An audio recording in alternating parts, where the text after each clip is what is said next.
Hello there, my name is Dr. Salim Javed. I am an associate professor at the Department of Journalism and Mass Communication at Linga's Lalita Devi Institute of Management and Sciences.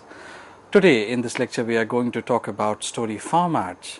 Now you must be wondering what is so formative about stories, and as you know that I have been saying that stories flow like wind and migrate like birds, and there knows no boundaries. And you have been reading stories from your childhood, and when you read every story, there is a certain beginning, there is a certain middle, and there is a certain end, and these stories fascinate you. But when it comes to cinema and the way stories are woven and the way it has the capacity to attract you, impress you, engulf you, entice you. So what it has that it lures us so much. If you remember in the last video I was talking about the story screenplay formats. That is where I discuss about different components of story, and before that we particularly discussed about what is a story, what are the plot points, what are the turning points, what is an external motivation, what is an external conflict, what is internal motivation and internal conflict. Today in this lecture we will precisely talk about how story for cinema are woven, what it takes to weave a story for cinema, because it is not less than 2 hours or 3 hours journey, and every single second the task of the entire cast and crew is to keep you engaged. So what are the devices that goes into the writing of a film story? How do they entice you? How do they attract your attention? Today in this lecture I am going to talk about two wonderful formats created by, one is created by Black Snyder and the other is created by Joseph Campbell. So one is called, there is a wonderful book called Saving the Cat, and the other is from The Hero's Journey. Now what you are looking at your screen right now is a beat sheet created by Black Snyder, and it has got a lot of things in it, and I have taken it from a book called Save the Cat, Save the Cat Goes to the Movies, the screenplay guide to every story ever told. Now Black Snyder, what he did, he studied a lot of stories and found out common points which are present in almost, if not in every story, in almost all the stories. And this is how we are in a habit of seeing films in a linear manner. Now if you look at it, says opening image, which is on page 1. Then it talks about theme stated, which runs from page 1 to page 5. Then it talks about setup, which runs from page 1 to page 10. Then it talks about catalyst, which is approximately on page 12.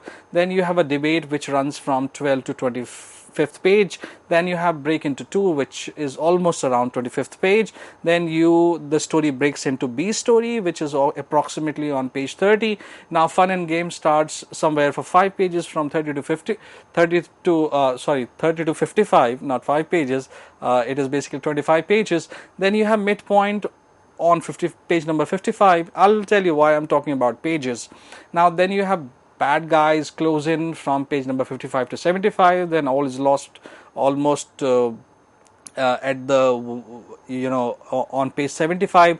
Then you have Dark Night of the Soul from 75 to 85. Then you have break into 3 on page 85. Then you have finale from 85 to 110, and then you have final image on 110 page. Now I am talking about opening image, theme status, then I'm talking about setup, catalyst, debate, B story, all is lost, the Dark Night of the Soul, finale and final image. And I also talked about certain pages. Now why did I talk about certain pages? If you remember in the last video I showed you a screenplay which was almost 120 pages long. So if your film or any film that you are watching in nowadays is approximately 2 hours long, OTT can be approximately 6 to 7 hours long, which makes it 8 episode long program. Then but if you look at a screenplay, a normal screenplay, like if you remember in the last video I showed you the screenplay of Omkara, and that Omkara screenplay was 120 pages long. So a 2-hour film, if it is a dialogue based film and there is a certain proportion of action, adventure and everything, including songs and everything. So that screenplay runs for 2 hour film, it runs for 110, in this case that I showed you, it was 110 pages to 120 pages. Now this is for 2 hours, it is either 110 pages or 120 pages. Now why there is a difference of 10 pages? Reason being that if you remember that I told you once that if it is an action packed film, now suppose if I write that there is a long tunnel, and in that long tunnel we hear the sound of a car, and after 4-5 seconds the car comes out of the tunnel and suddenly the action starts, and it goes through different phases of the action. It is there in the tunnel, then it is on the road which is on the side of a lake or something like that. So if I write the entire action, that writing the entire action in action part, if you remember, I told you what specifically action part is when I was talking about screenplay, that may run for half a page. But when this half a page is actually translated on screen, that may last 4 minutes, 5 minutes, 10 minutes. In case of James Bond films, the opening image is of action in most of the cases. So that action can be summarized in one half page, 1 page, 1.5 page, depending how you are going to mount the action. So when it comes to action always occupies less space in paper but more space and timing on screen. So that's why this variation of 10 pages are there, from 110 pages to 120 pages. Now this is one thing. For a 2-hour film approximately we have a screenplay of 110 to 120 pages. I hope this point is absolutely clear. Now in terms of writing, when we talk about writing, when we talk about how we can blow up a story which is hardly 1.5 page, which is called synopsis of the story. I'm sure that most of you are aware of the term synopsis. Now synopsis has a very brief incidents, main points of the story, which is like hardly 1.5 page. In most of the cases the synopsis is not more than 1.5 page, or at max it can be 2 pages.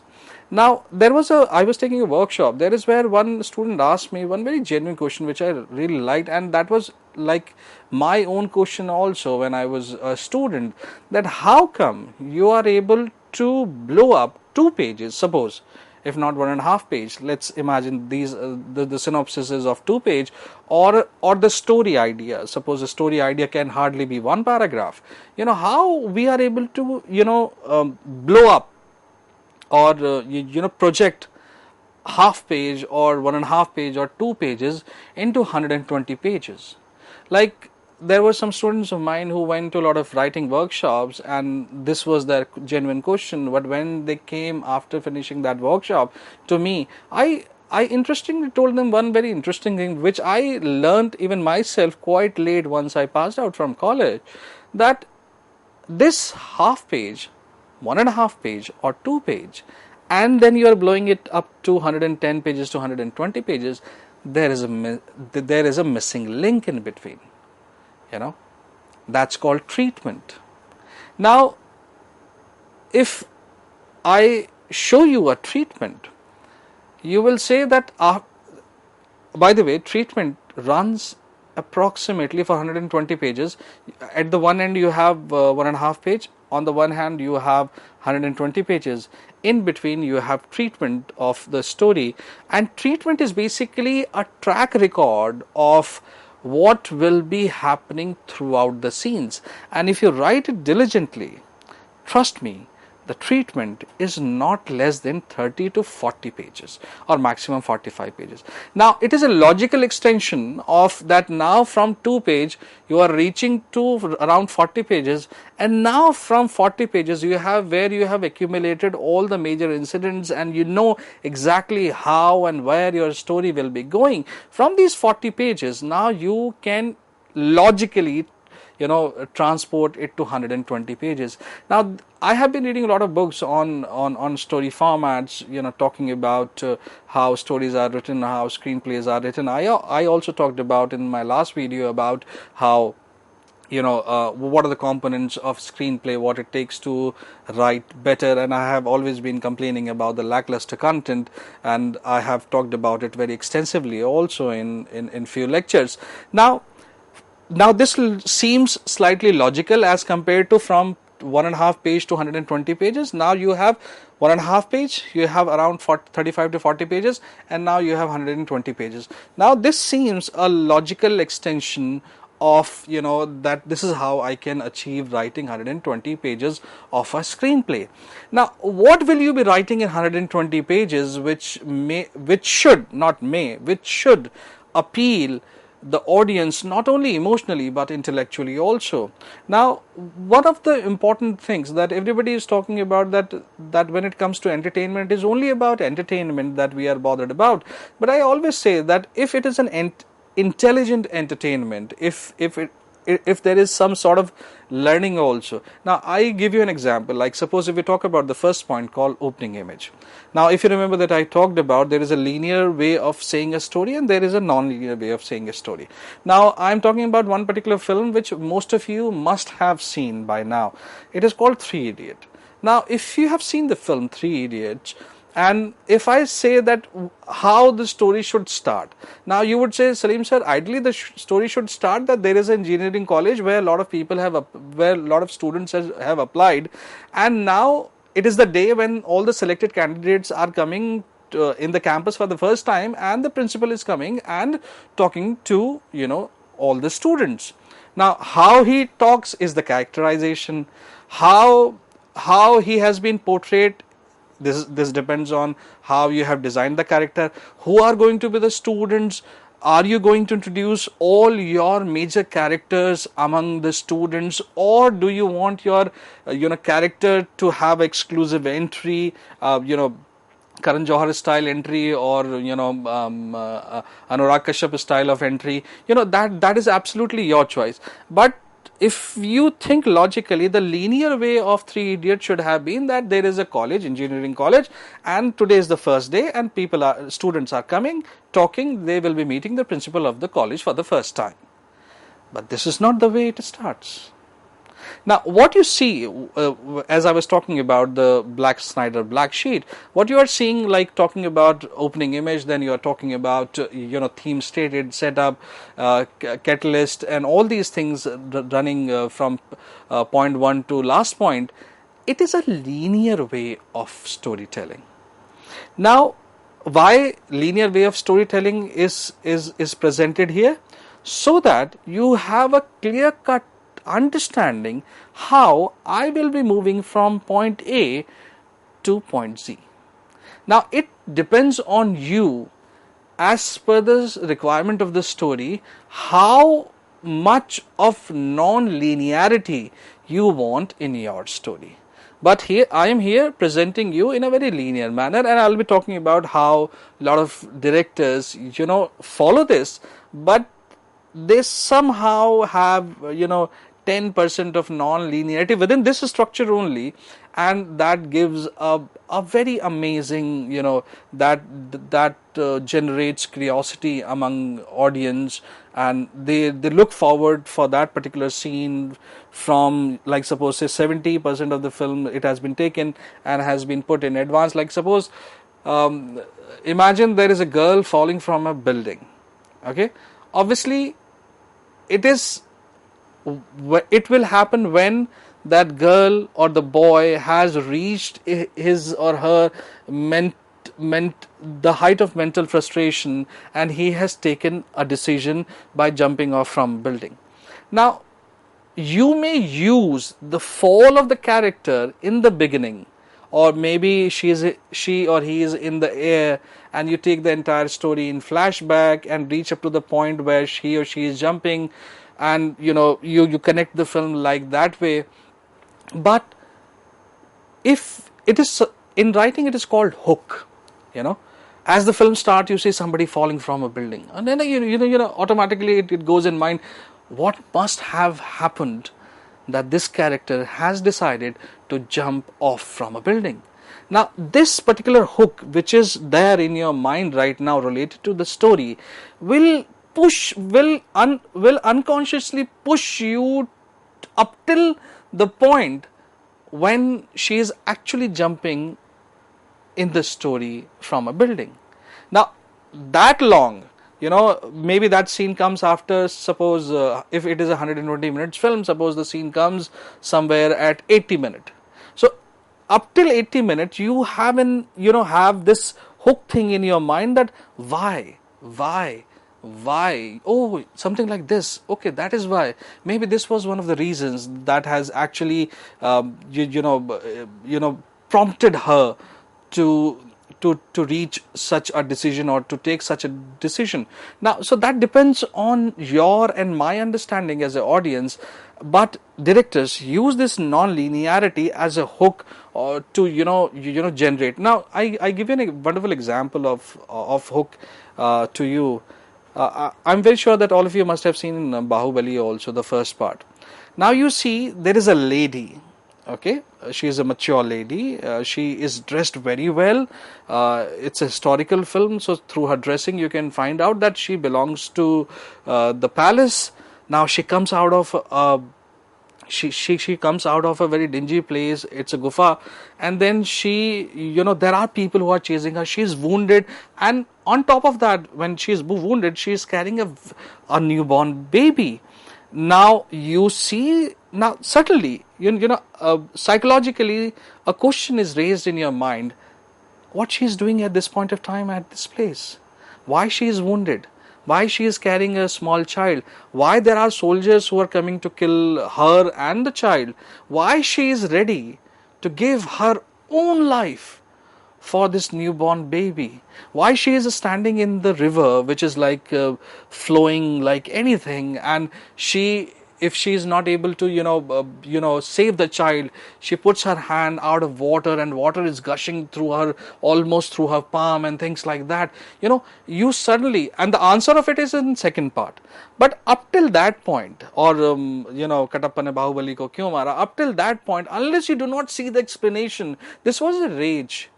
All these 2 points were a rage about that film, that why this has happened, when everything, what you are seeing in the story in first part is that everything is going fine. There is a boy, who is being taken care by a tribe, and this boy is like, this boy is very friendly, this boy is like very hardworking, he takes care of his mother, but he wants to go uphill. Now this uphill thing is very interesting, because if you remember, all these people, all these tribal people, they are not bothered about going uphill. They are like very relaxed in their life. They have got everything fine. This boy who's adopted by the chief of the tribe is, everybody takes him as his as their sons. He is like very passionate, he is very jolly, he is like absolutely very hardworking, but at the same time very soft at heart, but he has got a desire to go up. Now, if you remember when I was talking about internal and external conflict, there is no conflict when it comes to Bahubali, and especially the starting part, there is no conflict which is outside, like he has got a threat from other person, which usually happens in other films which are based on tribe. In fact, forget tribe, if I tell you a very wonderful story, you will say, sir, it is a story from 1980s Hollywood and from Hindi film industry, and you are absolutely telling me a B-grade story. The story goes like this, that there are tribes, there are 2 tribes, okay, one is very happy, one is like sulking about why the first group is very happy. So the sulking group sends a mole, a spy, a boy in the group, in the tribe, who is very happy. Now this boy's job is to find out why they are happy, what is the reason for their prosperity, why we are not like them. So this group, so the boy from second tribe, which is jealous technically, goes to this tribe, which is tribe 1, and he tries he goes as a spy. So as soon as he enters the tribal area, there are always ways that how this boy who's a spy and a mole will become an important person, or will technically be accepted by all, and he will reach up to the level of that he will be falling in love with the first tribe chief's daughter. Now, when this happens, everything goes all right. He finds out what are the reasons, what are the sources, and then he passes on this information to this jealous tribe. Now, when these jealous tribes get to know the strength and weakness of this particular tribe, meanwhile, the boy and girl fall in love. Now, meanwhile, this tribe attacks on the tribe one, which is prosperous tribe. Now this boy realizes everything is ruined. This boy realizes that I have, cheated on my love. I have, what have I done? There should have been a better way of this problem. Why we, though both of us are tribal people, why we are fighting? There should be some kind of a synergy between two of us. Now this boy says that I will be fighting against my own tribe with you and reclaiming all the past glory which has just been hampered or which has just been stolen. Now nobody believes him because he is a traitor. Technically he is a traitor, whereas this boy is being held high in his own original group. Now he says, no, I have made a mistake. He says sorry to all, and then he fights back, make them understand, defeat them, then make them understand that why can't we live in synergy with each other. Whether you live or you don't live depends on the vision of the character, depends on the vision of the director. Now you will say, sir, Salim sir, आपने तो torsion की कहानी सुना थी और आपने बहुत ही घटिया फिल्म की बहुत ही आपने कहानी सुना दी बी ग्रेड फिल्म की. Now you will be surprised. What I just said is the story of Avatar, so called James Cameron Avatar.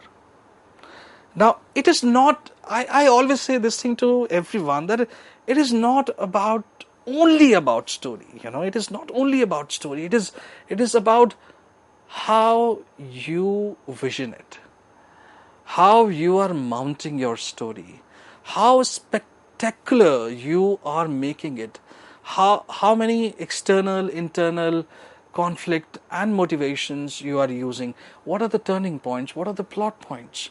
How you do that will make the film a classic.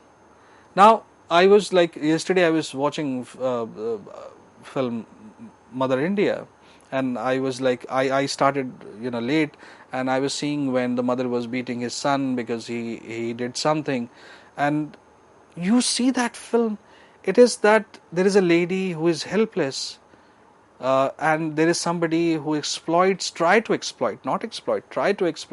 She has gotten 2 kids, she takes care of them. One becomes like that exploiter, and she kills him, herself, in the end. It's a great story. It takes a courage to do it, and things like that. So story, I always say that stories are very simple, but how do you present them, make people understand the formatting and everything that goes into it. Now let's talk about formatting. This is what I'm saying, that what you are seeing on screen, which is Black Snyder beat sheet, is in a linear manner. Now let's understand it in linear manner, and then you can, as per your understanding, you can give non-linearity to this format that depends on your story, on your vision, and what kind of cinema you have been watching, because that influence a lot. Let's see that. Now the first thing called opening image. Now opening image is the one that any linear film starts with. Now what does it mean? That opening film will have a visual, like suppose whether it is a story which is which is from future, or it is a story which is from past, or it is a metropolitan story, or it is a village story, or it is a small town story, or it is a town story. That depends. The reason, it will be started. The opening image will give you an entire idea, how it starts, what is the background, how it will be starting, what kind of characters are we going to have, what kind of socio-political, economical situation we are going to face. And the moment you see opening image, you suddenly start making this is a very interesting point, that audience also start making its own story in the mind the moment it sees the opening image.